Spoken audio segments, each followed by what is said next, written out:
রাষ্ট্রীয় অতিথি ভবন যমুনায় প্রধান উপদেষ্টা ডক্টর ইউনূসের সভাপতিত্বে পরিষদের বৈঠকে 11টি অধ্যাদেশ নীতিগত অনুমোদন দিয়েছে উপদেষ্টা পরিষদ।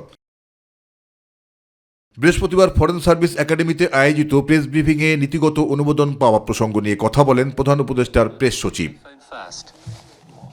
এ সময় তিনি জানান, কর্মক্ষেত্রে ও শিক্ষা প্রতিষ্ঠানে যৌন হয়রানি প্রতিরোধ অধ্যাদেশ 2026-এর নীতিগত অনুমোদন দিয়েছে উপদেষ্টা পরিষদ। কর্মক্ষেত্র ও শিক্ষা প্রতিষ্ঠানে যৌন হয়রানি প্রতিরোধ অধ্যাদেশ 2026-এর এটা আজকে খসড়া এবং চূড়ান্ত অনুমোদনের জন্য ছিল, এটা নীতিগত অনুমোদন হয়েছে। একই সাথে পারিবারিক সহিংসতা প্রতিরোধ অধ্যাদেশ 2026-এর খসড়াও অনুমোদন দেওয়া হয়েছে বলে জানান শফিকুল আলম।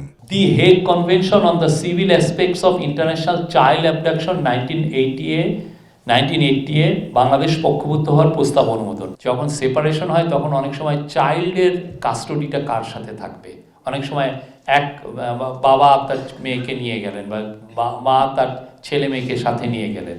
এই পক্ষভুক্ত হওয়ার কারণে এই বিষয়গুলো এখন থেকে খুব ভালোভাবে স্মুথলি এটাকে অ্যাড্রেস করা যাবে। আর পরে এক প্রশ্নের জবাবে শেরপুরে রাজনৈতিক সহিংসতায় জামাত নেতা নিহত হওয়ার ঘটনায় প্রকৃত অপরাধীদের চিহ্নিত করে দ্রুত ব্যবস্থা গ্রহণ করা হবে বলে জানান প্রধান উপদেষ্টার উপপ্রেস সচিব আজাদ আবুল কালাম। নির্দেশ দেওয়া হয়েছে যে তাৎক্ষণিকভাবে ব্যবস্থা গ্রহণ করার জন্য, ঘটনা তদন্ত করে যারা এই ঘটনায় দায়ী তাদেরকে চিহ্নিত করে যত দ্রুত সম্ভব তাদেরকে গ্রেপ্তার করা যায় সে বিষয়ে তাৎক্ষণিকভাবে পুলিশকে নির্দেশ দেওয়া হয়েছে এবং পুলিশ কাজ শুরু করেছে। এখন পর্যন্ত কাউকে গ্রেপ্তার করা যায়নি। পুলিশ জানিয়েছে আমাদেরকে তাদের তদন্ত চলমান আছে এবং তারা চেষ্টা করছে ঘটনার ভিডিও ফুটেজ বিশ্লেষণ করে এবং তথ্য প্রমাণ ও সাক্ষ্য প্রমাণের ভিত্তিতে যারা প্রকৃতভাবে দায়ী এই ঘটনার জন্য তাদেরকে চিহ্নিত করা সঠিকভাবে এবং চিহ্নিত করে তাদেরকে গ্রেফতার করে আইনের আওতায় আনা। জাহিদ আহমেদ বাবু, মাই টিভি, ঢাকা।